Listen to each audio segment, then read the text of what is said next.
I got interested in doing printmaking as I was finishing up college. I saw that they were reprinting the works of this printmaker named Lind Ward, who was an American printmaker, and in the 1930s he published 6 novels entirely in woodcut. I always grew up reading comic books, really liked comic books, and his books were kind of an interesting like predecessor to the graphic novel. And from there I looked up and found more and more artists from all over the world that I really liked and found inspiring. And then when I first started trying to do printmaking, I just immediately I liked the weight and seriousness and permanence of the way the ink looked. And so it was something that I really immediately responded to more than I had with drawing and painting in the past. I have not gone to art school, not for visual arts, but I actually studied theater while I was in college, and that gave a really interesting exposure to all kinds of aspects of visual art and obviously writing and performing and dance, and it made me really start to think about the history of art and art movements over periods of time. I think about going to school and taking more printmaking classes to learn other more complex ways of printmaking and things like that all the time. But mostly I learned printmaking just by trying things out by myself at home and seeing what worked, seeing what didn't work. I really like and have been really interested in the ways that printmaking is, it exists somewhere in the same spectrum and lineage of like comics you see in the newspaper and also kind of the meme, you know, and there are printmaking traditions and people who've been doing art via printmaking all across the entire world for a really long time, and I've been very interested in the history of that. And then on a really practical level, I like that because the print is backwards and reversed, you're carving white space into it, and so it's always kind of a surprise when I print it, and I really like that. That there's that moment of like unveiling it to myself, because when I'm drawing or painting or something like that, I can kind of see how it looks exactly as I'm doing it, and I think sometimes that adds more tension or stress, and so I really like the aspect of the surprise to that reveal. I am inspired by a lot of different art. I'm inspired by other printmakers, obviously, like discovering Lind Ward or Franz Masseril or Otto Dix, who were all printmakers who were working in America or Western Europe during the early 20th century. Really inspired by Mexican print artists. Jose Guadalupe Posada would be a big one. There's a really beautiful printmaking tradition from Japan, where they make these beautiful, complex prints out of multiple blocks, way more complex than anything I've done. And then I also draw a lot of inspiration from weird, expressive art in all kinds of different mediums. You know, some of my favorite artists are painters, or better known for drawing, and so I really like things that are a little surreal and strange, but I think you can draw inspiration from anywhere and everywhere. I'm inspired by movies and music too. So I got a lot of questions from you guys about how I do it, how long the various parts of my process takes, and so I'm going to talk about that for a minute. A lot of people do sketches on the plate they're carving from, or might try things out on paper sketches and then kind of move it to their carving surface. I do that a little bit here and there to kind of figure out the placement of figures, but for most of my pieces that are just like a face or something that kind of looks like a face, I typically just start by putting the eyes down. I think that placing and starting with the eyes can give me a really good sense of how realistic I'm trying to make something look, and it also gives kind of an immediate sense of the tone or the emotional feeling of the piece. The eyes also, at a really practical level, help me to figure out the size of what goes on the page, and how big to make the rest of the head. And so I don't do a lot of planning, and I don't do a whole bunch of ahead of time sketching. Mostly just sketches to see if something looks right. If I'm trying to make this guy stand in front of this guy, or put a building in the background or something like that, then I might sketch a little bit just to know what I'm working on. In terms of how long these things take, it can vary, and when I first started, I would always try and sit down and start carving and finish and print the thing in the course of one night. And a lot of the times that was like somewhere like 4 to 7 hours of work in a row. And I found that, well, I've slowed down over time. And it's important to walk away. It's important to go rest when you're tired. A lot of times I would carve something and I would go, oh, wow, I wish I'd stopped 15 minutes earlier. Because there's no eraser. You could just keep erasing until you're not printing anything. And so I've learned to take more time. And then I've also gotten a little bit quicker because I think I know what I'm doing more often. So I'd say that when I'm carving maybe a smaller piece and everything's kind of clicking, I know what's going on, I probably carve for about 45 minutes. And then if I regularly sit down and am working on one piece, then it might wind up that it was in the carving process for 3, maybe 4 hours.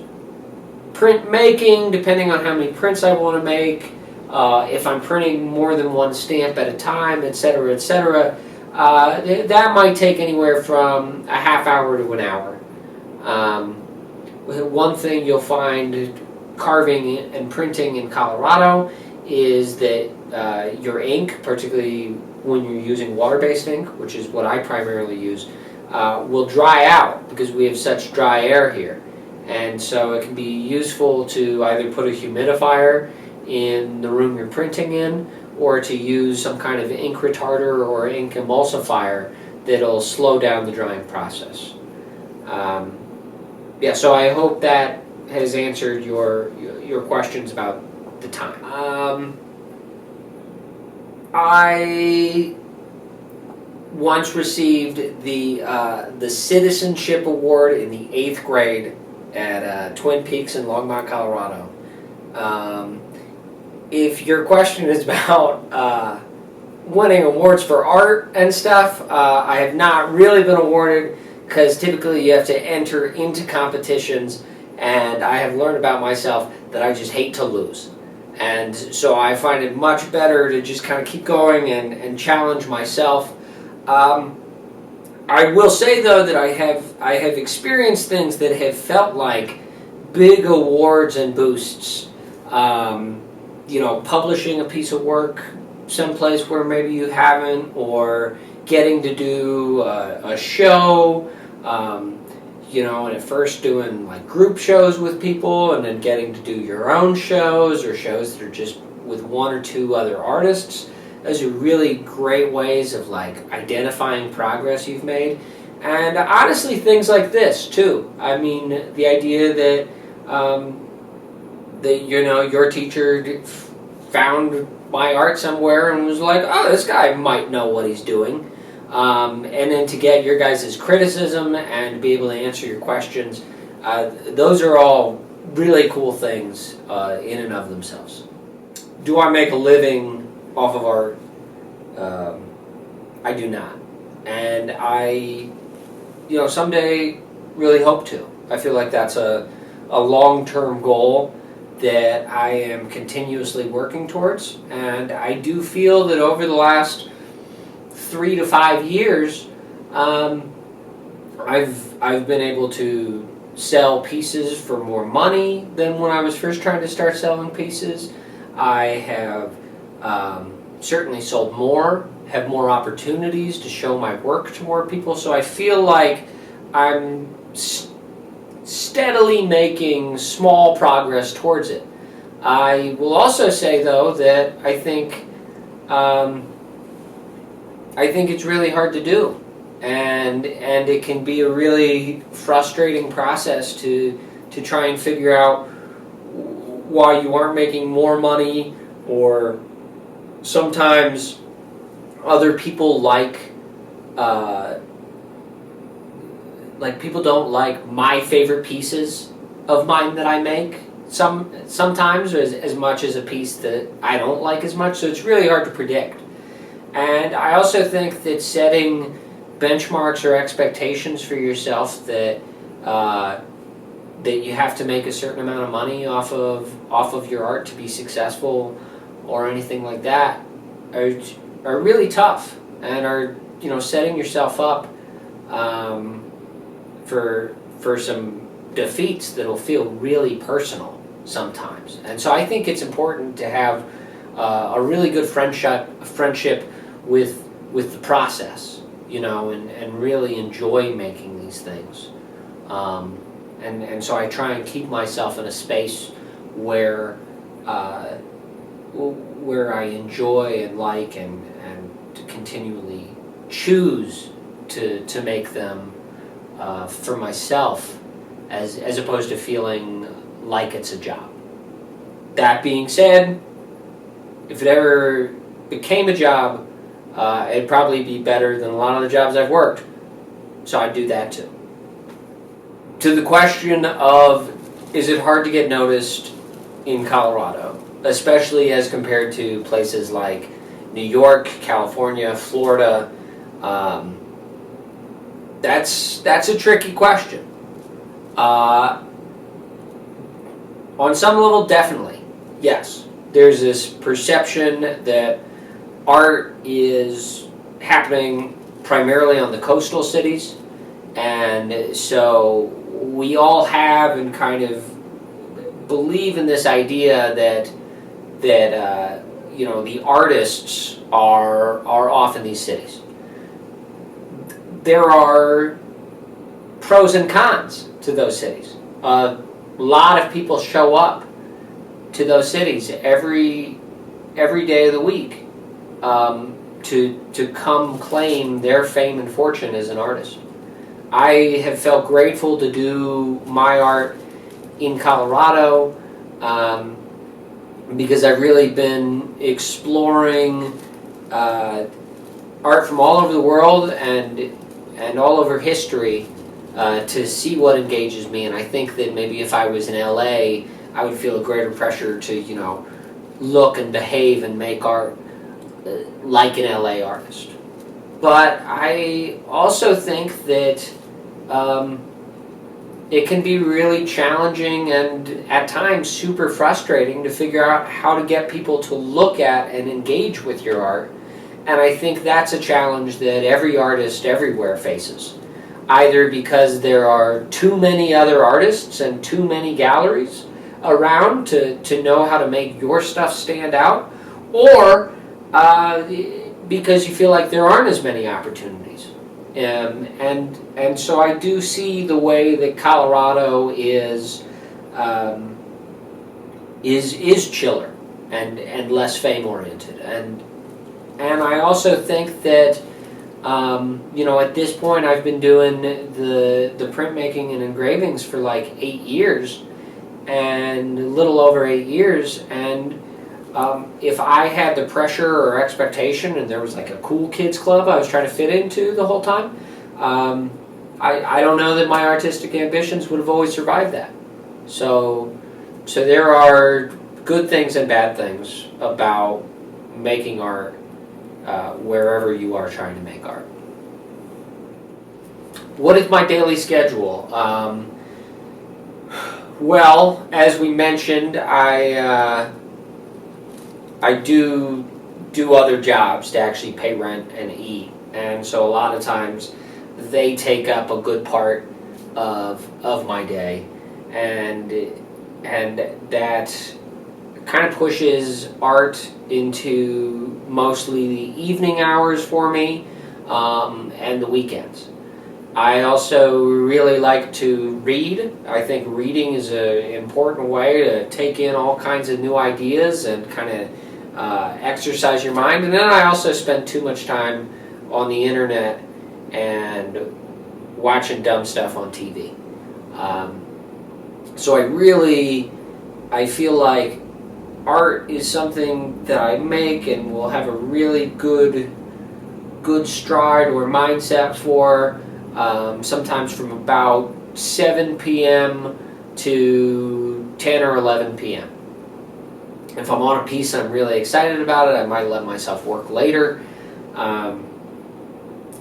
But yeah, and sometimes art is a part of my life every single day. And those are great times, and I'm making a lot of work, and I'm oftentimes very excited about it, and I'll be like reading books about other artists or books of interviews with other artists. And then sometimes art takes a little bit of a backseat, either because I'm busy, or there's just other stuff drawing my attention.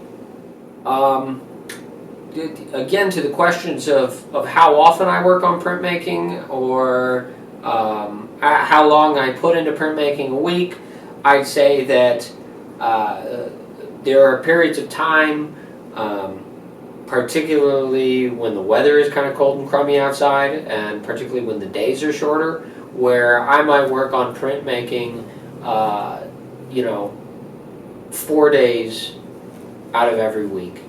And that's pretty good.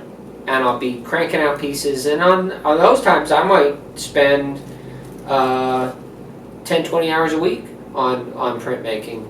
And then there are periods of time, especially when the weather's nice, or if there's other exciting stuff going on, where I do make a little less time for printmaking. And sometimes I'll even take a couple weeks off from printmaking.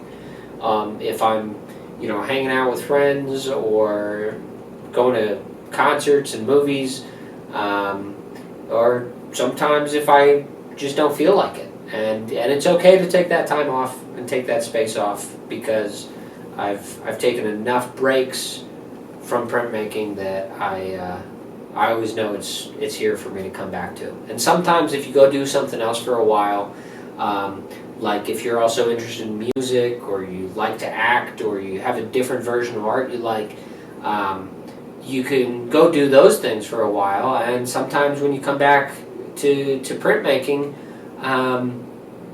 you'll have new ideas that somehow kind of come to you while you're working on the other stuff. And I'm a huge advocate of having a couple different creative things going on, so you can put something on a shelf for a while. Particularly if you're feeling a lot of pressure about it, or you're just not feeling creative anymore. My favorite artist, that's a really tough question. There's so many different artists I like. I think it's important to look at types of art that are not your type of art you make, types of art from people who are alive now and working, to people who have been dead for a really long time, and also to look at art from all over the world, made by all kinds of different people. But picking one, I would have to say that my favorite artist is the British painter Francis Bacon. For all of you who, in your critiques and criticisms of my piece, that you guys critiqued, said that it was spooky or creepy, you'll probably find similar feelings about Francis Bacon. I think that his art is super confusing and interesting in a way that draws you in. I think his art makes your brain do things as you're reading it and looking at it to make sense that you aren't even aware of. And I think that he was engaged in this really interesting question because he could have been maybe an expert painter, but he was living recently impressed by the invention of the photograph. And he was like, well, why should a painter paint anything to look exactly how it is? And so he wanted to really challenge and push painting past that. And so he is a continuously very influential artist to me. There was a question about why I make my art so patternized. And I don't know that I necessarily think about it as patterns so much as I think about it as texture. And again, in all of my work, I feel like I'm always experimenting and finding out what works and what doesn't work. And within that, there's all kinds of ways of experimenting with filling the space with something that is visually interesting, and also trying to create a sense of depth or something some of the times. And so I think I'm always experimenting with different textures and patterns. I also think that I'm always trying to boil things down to basic shapes or basic lines, and in that way kind of carving and printmaking for me has been like a continuation of the doodling that I was doing in middle school and in high school. And so yeah, I think that patterns and trying to come up with ways to express movement and depth on this thing that is still and is flat. And so I'm always experimenting with that. And then also, on a very simple level too, carving a pattern of just little hatch marks across an entire space or something can sometimes actually be very calming. And so I think that's how it makes it into. My inspiration for art like this is I really like weird art from all over the world, all over history. I like sci-fi movies. I like horror movies. I think I'm always just trying to surprise myself and keep myself interested. And all of the other artists I've mentioned through all this, and many more I haven't had an opportunity to mention, they all inspire that too. So read lots, look at lots of art, all kinds of different art, listen to music, try and put that into. There's no wrong place to take inspiration from. Is this a long time thing or no? I think it might kind of be a long time thing.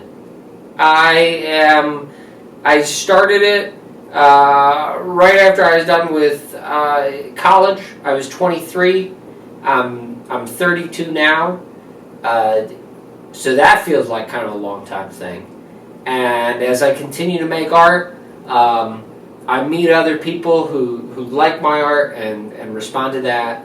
And those kinds of conversations are super rewarding, and I get a lot out of it. So I hope it's a long time thing, but could always turn out no. What is my favorite piece? Favorite piece is a really tricky question. I find that my favorite piece is almost always something I've done within the last year, and I think it's really worthwhile to be like excited about things you've been making recently. And then if I really think about it, it's like a couple other pieces from the year before also come up. So real quick, I'll give you my 3 favorite pieces. My first favorite piece I'm going to call is from last year. It's called Shit Howdy. There's a figure, and he's like holding a horse, and it's in black and this kind of dark yellow, orangish color that I think is one of my greatest color combos that I use. I love the way the horse came out. I love the face of the little guy, and there's also this like detail that is super abstract, but it kind of looks like a little city or a village behind them. And so I just thought everything really clicked for that piece. My favorite piece from the year before, from 2019, is a version I made of The Temptation of St. Anthony.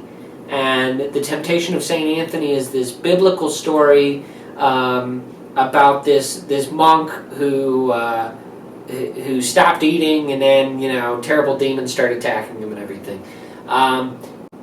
It is a source of crazy pieces of art. A lot of woodcuts, a lot of paintings from all sorts of European painters from like the 1500s up through the 20th century.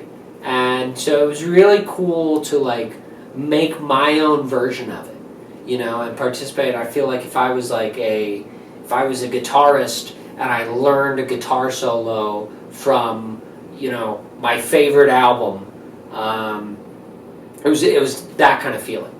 And the third favorite I'll mention is from 2018, and it's called For God and Country and Money. And I really like the face in the centerpiece. It's kind of this way I was doing the faces that only existed briefly, and I can't quite get back to. And I just love the way it turned out in that case. And then also, there's this thing that's supposed to be like a car on fire, and it kind of looks like a skull wearing a crown, or like a floral crown or something. And I think that goes back to something I said right towards the beginning about how a lot of times I don't know what it actually is or how it actually looks until I print it and I pull it back. And that's kind of, it's a cool surprise, and it's like maybe my mind was secretly making that way, or maybe my mind is reading it that way now. But it's so cool to like, to be surprised by my own work in that way. And that's a version that I just loved how it turned out. Why do I do art? It was like one of the first questions on the list you guys sent, and it is one of the trickiest. I do art. I get a lot of emotional catharsis out of art. Sometimes I don't even know how I'm feeling until I've made a piece of art about it, and then I say, oh, that's how I feel. I love talking to other people about art. I think it is such a mysterious, complex subject. And I also look at art from all over time in the world, and I really feel like I'm participating in this conversation with people who were alive hundreds of years ago. And so yeah, it makes me feel like I'm part of something much bigger than myself. In addition to the joy and frustration and confusion that I get just from working on it on a day-to-day basis. So that's why I do art. I want to say thank you so much for your criticism of my piece, which I now clearly know is named Dan or Daniel. I hadn't known that when I made it or printed it, so thank you guys for that information. Thank you for taking the time and thought to respond to my work, and thank you so much for your questions. It makes me feel very much like a legit artist, and I think we are all always just looking for opportunities to talk about our work. So thank you, Al, for reaching out to me, and providing me this opportunity to interact with your students.